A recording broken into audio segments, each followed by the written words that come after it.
Hello everyone, I am Neha. आज करेंगे हम class 12 Indian economic development and topic है हमारा आज का policies and programmes towards poverty alleviation. यानी गवर्नमेंट ने कैसी कैसी पॉलिसीज़ और प्रोग्राम्स लेकर आई हुई है ताकि पॉवर्टी एलिविएट हो जाए, यानी पॉवर्टी रिमूव हो जाए, पॉवर्टी हटाने के लिए। एंड गाइस, इस चैनल पे हम जितनी भी वीडियोस करेंगे वो सभी एनसीईआरटी की बुक्स में से करेंगे। तो देखो बुक में क्या लिखा हुआ है। The Indian Constitution and 5-year plans state social justice as the primary objective of the developmental strategies of the government. So चाहे हम बात करें अपने इंडियन कॉन्स्टिट्यूशन की, चाहे बात करें जो ये 5-year plans हैं इनकी, इनका मेन मकसद क्या था कि सोशल जस्टिस करना है। ठीक है, जो मतलब सोसाइटी है उसका वेलफेयर करना है, बेसिकली मैं बोलना चाहूँगी। तो यही चाहती थी बस हमारी गवर्नमेंट इन स्ट्रैटेजीज़ या पॉलिसीज़ के through to code the first year plan. तो हम बात करते हैं सबसे पहले जो फर्स्ट 5-year प्लान आया था, सबसे पहला 5-year प्लान आया था 1951 से 56 में, the urge to bring economic and social change. अब इसमें क्या लाने की कोशिश की गई थी? इकोनॉमिक चेंज और सोशल चेंज। इकोनॉमिक से मतलब इकॉनमी से रिलेटेड है, सोशल यानी सोसाइटी से रिलेटेड है। चेंजेस लाने की कोशिश की गई थी। Under present conditions comes from the fact of poverty and inequalities in income. So basically क्यों हो रहे थे, उसका रीज़न क्या था यहाँ पे? पॉवर्टी, गरीबी की वजह से, और इनइक्वालिटीज़ इन इनकम, यानी जो इनकम है उसमें इनइक्वालिटी का मतलब है भाई कि कोई लोग जो हैं वो बहुत लाखों में कमा रहे हैं, कुछ करोड़ों में कमा रहे हैं, तो कुछ दिन के 1000 रुपये क्या, 500 रुपये क्या, 100 रुपये भी नहीं कमा पाते। मतलब ये डिफरेंस है कमाई में, कोई बहुत ज़्यादा कमाते हैं तो कोई बहुत कम कमाते हैं। उनकी वेल्थ में डिफरेंस है, किसी के पास करोड़ों की जायदाद है, किसी के पास एक गज ज़मीन भी नहीं है। अपॉर्चुनिटीज़ की कमी है, किसी के पास बहुत सारी अपॉर्चुनिटीज़ है जो पढ़ा लिखा है, जिसके पास प्रॉपर डिग्री नॉलेज स्किल्स है, तो किसी के पास अपॉर्चुनिटी यानी काम धंधे करने के कोई मौके ही नहीं है, क्योंकि उन्हें कुछ आता ही नहीं है, उन्हें पढ़ना लिखना नहीं आता है, या फिर उनके पास प्रॉपर डिग्री नहीं है, जो भी है। द सेकेंड 5-year प्लान, फिर हम बात करते हैं जो दूसरा 5-year प्लान आया था 1956 और 61 में, उसमें क्या इश्यूज डिस्कस किए गए थे? The benefits of economic development must accrue more and more to the relatively less privilege classes of society. So इसमें करा गया था डिस्कस कि इकोनॉमिक डेवलपमेंट करनी है, ठीक है, लेकिन उसका ज़्यादा से ज़्यादा बेनिफिट किसको मिले? Less privileged classes of society, यानी जो बहुत पिछड़े हुए लोग हैं, हर चीज़ से वंचित हैं, जो इनको कुछ नहीं मिला है दुनिया में, कोई मतलब जैसे कि उनके पास इनकम नहीं है, एसेट्स नहीं है, घर नहीं है, पढ़ाई नहीं है, उन लोगों को बेसिकली बेनिफिट मिले, इसलिए लेकर आए थे इसको। One can find in all policy documents emphasis being laid on poverty alleviation and that various strategies need to be adopted by the government for the same। अब इसमें लिखा हुआ है कि भाई अगर आप ये जितनी भी पॉलिसीज़ देखोगे तो इन सब चीज़ों से आपको ये पता लगेगा यहाँ सबका एम्फेसिस क्या है, यानी सब किस चीज़ पर फोकस कर रही हैं कि पॉवर्टी एलिविएट की जाए, पॉवर्टी हटा दी जाए, कम से कम कर दी जाए, रिमूव करने की कोशिश की जाए। गवर्नमेंट की हर स्ट्रैटेजी जो है इसी चीज़ के लिए आती थी कि गरीबी कम से कम हो जाए। आगे देखते हैं। The government's approach to poverty reduction was of 3 dimensions. तो गवर्नमेंट की जो ये अप्रोच थी कि हमें पॉवर्टी हटानी है, 3 तरीके से की अप्रोच गवर्नमेंट ने लगाई है। सबसे पहली क्या है? The first one is growth oriented approach. सबसे पहली है ग्रोथ ओरिएंटेड अप्रोच, ठीक है। अब ग्रोथ किसकी, यहाँ अब ग्रोथ की बात हो रही है, इकोनॉमी की ग्रोथ की, इकोनॉमी को ग्रो करने की बात हो रही है। It is based on the expectation that the effects of economic growth। अब यहाँ पे क्या एक्सपेक्ट किया जा रहा था कि हमारी इकॉनमी अगर ग्रो होती है तो इससे क्या हो रहा है? Rapid increase in gross domestic product. हमारा ग्रोस डोमेस्टिक प्रोडक्ट यानी जीडीपी बढ़ेगा। जीडीपी मतलब होता है तो एक साल में जितनी प्रोडक्शन हमारे देश में होती है वो बढ़ेगी। पर कैपिटा इनकम बढ़ेगी, यानी हर एक बंदा जो इनकम कमा रहा है वो बढ़ेगी। Would spread to all sections of the society, और ये बेनिफिट हर एक सेक्शन ऑफ सोसाइटी को मिलेगा। इसका क्या मतलब है कि जो पुअर सेक्शन भी हैं, यानी जो गरीब लोग हैं बेसिकली, उनको भी इसका बेनिफिट मिलेगा, ठीक है। ये अप्रोच से गवर्नमेंट की इकॉनमी ग्रो करेंगे और उससे क्या होगा? गरीब लोगों को बेनिफिट मिलेगा। This was the major focus of planning in 1950s and early 1960s। So ये अपना मेन फोकस था उस वक्त 5-year प्लान्स जो थे अपने 1950 से लेके 1960 तक कि गरीबी हटानी है, इकॉनमी ग्रो करनी है। It was felt that rapid industrial development and transformation of agriculture through green revolution in select regions would benefit the underdeveloped regions. So उस वक्त क्या देखा गया, क्या महसूस किया सब लोगों ने, इकोनॉमिस्ट वगैरह ने, कि इंडस्ट्रियल डेवलपमेंट अगर हम करते हैं, यानी नई नई इंडस्ट्रीज़ लेकर आते हैं, सेटअप करते हैं, एग्रीकल्चर को ट्रांसफॉर्म करना है. ट्रांसफॉर्म का मतलब है कि मतलब मॉडर्न करना है एग्रीकल्चर को, यानी सब कुछ हाथ से नहीं, मशीनों वगैरह से करने की कोशिश करनी है, अच्छी क्वालिटी के फर्टिलाइजर्स, पेस्टिसाइड्स वगैरह यूज़ करनी है, इस तरह से बात हो रही है. ग्रीन रेवोल्यूशन लेके आना है, ठीक है. इन सभी चीज़ों से क्या होगा, जो अंडर डेवलप्ड रीजन्स होंगे, यानी जो बहुत ही पिछड़े एरिया हैं, ठीक है, जहाँ पे कुछ किसी प्रकार की कोई डेवलपमेंट नहीं है, कोई तरक्की नहीं है, वो एरियाज इस ग्रीन रेवोल्यूशन के थ्रू जो है इन इंडस्ट्रीज़ के थ्रू डेवलप होंगे.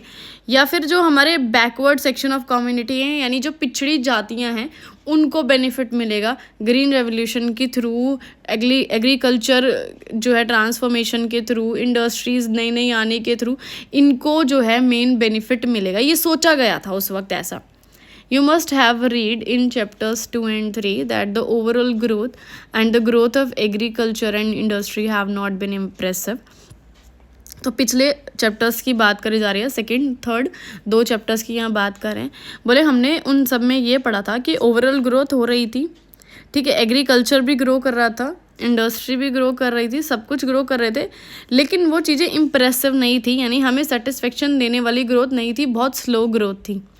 Population growth has resulted in a very low growth in per capita income.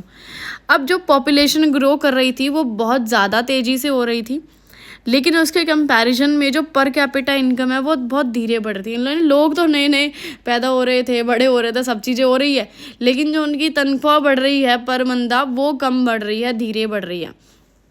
The gap between the poor and the rich has actually widened, यानी अमीर और गरीब आदमी के बीच का जो गैप है वो बहुत बढ़ गया था. गरीब गरीब होते जा रहे थे और अमीर होते जा रहे थे.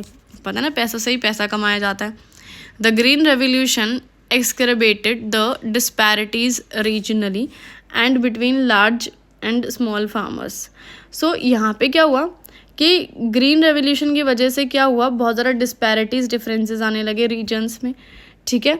स्मॉल और लार्ज फार्मर्स के बीच में भी बहुत ज़्यादा डिफरेंसेस आने लगे. डिफरेंसेस मतलब मनमुटाव की यहाँ बात नहीं हो रही है, ठीक है, कहीं आप ये सोचो कि उनमें डिफरेंस आ रहे हैं. यानी भाई क्या हो रहा है कि किसी जैसे कि स्टेट में होता है ज़्यादा तरक्की है, किसी स्टेट में कम तरक्की हो रही है, ऐसे ये वाला डिफरेंस की बात हो रही है. कोई स्टेट जो है आगे नहीं बढ़ पा रही थी, कुछ कर नहीं पा रही थी डेवलपमेंट वगैरह, कई स्टेट्स में काफ़ी अच्छा रिस्पॉन्स आ रहा था, यहाँ इसकी बात हो रही है. There was unwillingness and inability to redistribute land. और साथ में एक बात लिखी हुई है कि जब रीडिस्ट्रीब्यूट करना था लैंड, इसका क्या मतलब है कि जैसे कि गवर्नमेंट ने ये सोचा था ना कि जो अमीर लोग हैं जिनके पास बहुत सारी लैंड है, उनसे लैंड लेके जो गरीब लोग हैं, लैंडलेस हैं, जिनके पास लैंड नहीं है, उनको दे दिया जाए, बांट दिया जाए. तो वहाँ पे क्या था, अनविलिंगनेस एंड इनएबिलिटी. भाई इंटरेस्ट ही नहीं ले रहे थे बड़े आदमी कि भाई अपनी जेब से अपना लैंड खुद निकाल के दूसरों को दान में दे, वो इंटरेस्ट ही नहीं ले रहे थे इस चीज़ में. Economists state that the benefits of economic growth have not trickled down to the poor. अब इकोनॉमिस्ट की बात कहते हैं, क्या कह रहे हैं वो, अभी तो गवर्नमेंट की सुन रहे हैं हम कि गवर्नमेंट क्या बोल रही थी कि हाँ इससे ये तरक्की हो रही है, वो तरक्की हो रही है, लेकिन इकोनॉमिस्ट कहते हैं जो हमारी इकोनॉमी ग्रो करती है, आगे बढ़ती है, उसका मेन बेनिफिट पुअर को तो जा ही नहीं रहा है. भाई जो लोग अमीर लोग हैं सिर्फ उन्हीं को उसका बेनिफिट मिल रहा है, गरीब लोगों को कोई बेनिफिट नहीं मिल रहा है इसका. वो कल भी गरीब थे, वो आज भी गरीब है.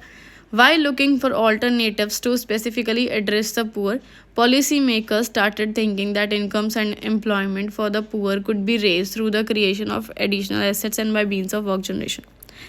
अब यहाँ पे जो है इकोनॉमिस्ट क्या करने लगे, ऑल्टरनेटिव्स ढूंढने लगे गरीब लोगों के लिए. भाई और कोई ऑप्शन ढूंढा जाए जिससे वो अमीर हो जाए या थोड़ा बहुत पैसा कमा लें.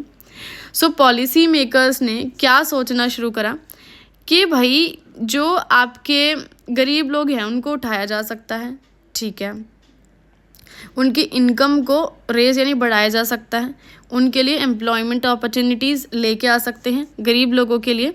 हम और ज़्यादा एसेट्स क्रिएट करेंगे और ज़्यादा मीन्स ऑफ वर्क जनरेशन मतलब है काम के और ज़रिए निकालेंगे या और नई नौकरियां बोल सकते हैं निकालेंगे, जिससे जो गरीब लोग हैं वो नौकरी करेंगे और कुछ पैसे कमाएंगे। This could be achieved through specific poverty alleviation programmes. तो अब ये कि चीज़ को कैसे अचीव किया जा सकता था भाई, खैरात में तो ऐसे पैसे बांटेंगे नहीं, लो लो लो पैसे लो पैसे लो, गरीबी हटाओ, ऐसे तो कर नहीं सकते। तो इसके लिए पॉवर्टी एलिविएशन प्रोग्राम्स लाने ज़रूरी हैं। यानी ये चाहते थे कि गवर्नमेंट जो है ऐसे प्रोग्राम्स लेके आए जिससे पॉवर्टी हट जाए, रिमूव हो जाए। This second approach has been initiated from the third 5-year plan. अब ये आई अपनी सेकेंड अप्रोच, और ये कब आई, थर्ड 5-year प्लान में। यानी जब तीसरा 5-year प्लान आया 1961 से 66 का, उसमें ये अप्रोच लेके आए and progressively enlarged since then. अब ये आगे और बढ़ती ही गई। फिर one of the noted programmes initiated in 1970s was food for work. So एक प्रोग्राम है जो कि गवर्नमेंट लेके आई थी 1970s में, उसका नाम यहाँ लिखा गया है फूड फॉर वर्क। इसका क्या मतलब है, गवर्नमेंट कहती थी हम तुम्हें काम देंगे, तुम लोग काम करो और काम के बदले हम तुम्हें खाना देंगे। मतलब वेजेस नहीं मिलेंगे, पैसे नहीं देंगे, हमारा काम करो, हम तुम्हें उसके बदले खाना देंगे। ये था programme. Most poverty alleviation programs implemented are based on the perspective of the 5-year plans। अब जितने भी poverty alleviation programs आए वो सब ऑलमोस्ट इन्हीं पे बेस्ड थे, 5-year plans पे में ही लेकर आए हैं, ठीक है। Expanding self employment programmes and wage employment programmes are being considered as the major ways of addressing poverty. So इसके लिए क्या लेके आए programmes, self employment programme. Self employment यानी जिससे लोग जो हैं, सेल्फ एम्प्लॉयड का मतलब होता है खुद का छोटा मोटा धंधा कर लें, ठीक है, स्मॉल इंडस्ट्रीज़ वगैरह सेटअप करना, ऐसा काम कर लें। वेज एम्प्लॉयमेंट प्रोग्राम मतलब है किसी के नीचे काम करना एज ए वर्कर और उसके बदले आपको वेजेस मिलेगी। ऐसे प्रोग्राम्स लेके आए, चाहे भाई खुद का काम करे कोई, चाहे दूसरों के नीचे कोई काम करे, लेकिन काम करे, उस पैसे कमाए। एग्जाम्पल्स दे रखे हैं देखो इसके। सेल्फ एम्प्लॉयमेंट प्रोग्राम्स आर, कुछ सेल्फ एम्प्लॉयमेंट प्रोग्राम्स के नाम दे रखे। रूरल एम्प्लॉयमेंट जनरेशन प्रोग्राम एक ये है अपना, प्राइम मिनिस्टर्स रोजगार योजना एक ये है, स्वर्ण जयंती सहारी रोजगार योजना, ठीक है, एक ये नाम दे रखा है देखो।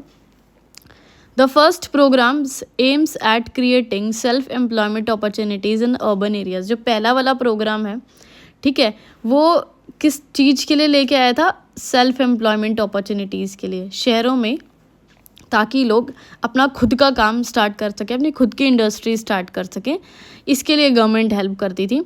The khadi and village industries commission is implementing it. और इसको कौन मेन सपोर्ट कर रहा था, khadi and village industries commission. ये इसको जो है मतलब इसका सक्सेस होने में इस प्लान को मदद कर रही थी। Under this program, one can get financial assistance in the form of bank loans to set up small industries.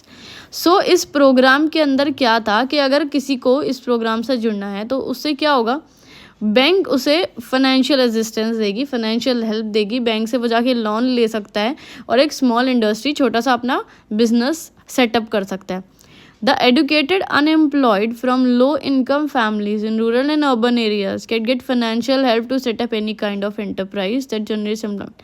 So यहाँ पे किन लोगों को लोन मिल रहा था, जो एडुकेटेड थे, पढ़े लिखे थे, अनएम्प्लॉयड थे यानी बेरोजगार थे, जिनके पास नौकरी नहीं थी, लो इनकम फैमिली से थे, जिनकी फैमिली अच्छा खासा पैसा नहीं कमाती है, कम पैसा कमाती है, चाहे रूरल एरियाज हो चाहे अर्बन एरियाज हो, मतलब पढ़े लिखे बेरोजगार गरीब फैमिली वाले लोग, उनको ये फाइनेंशियल हेल्प मिल रही थी कि आप एंटरप्राइज स्टार्ट करो। और एंटरप्राइज आप अपने लिए स्टार्ट करोगे, लेकिन उसमें आप क्या करोगे, जनरेट करोगे एम्प्लॉयमेंट, यानी नई नई नौकरियां निकालोगे, ताकि आपके साथ साथ और भी लोगों को आपके साथ जुड़ के काम करने का मौका मिले और पैसे कमाने का मौका मिले।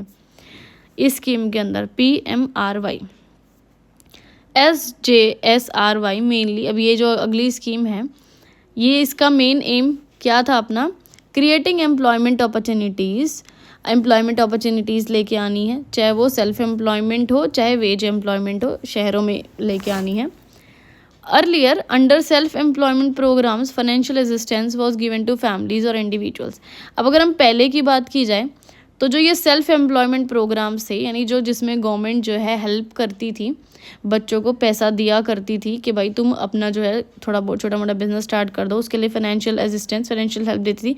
ये किसी भी फैमिली को मिल सकता था या किसी इंडिविजुअल को मिल सकता था। अभी से वीडियो मैंने यहाँ ख़त्म कर दी है, जब बाकी बची हुई वीडियो नेक्स्ट में कराऊंगी, ठीक है, काफ़ी लंबी हो गई है क्योंकि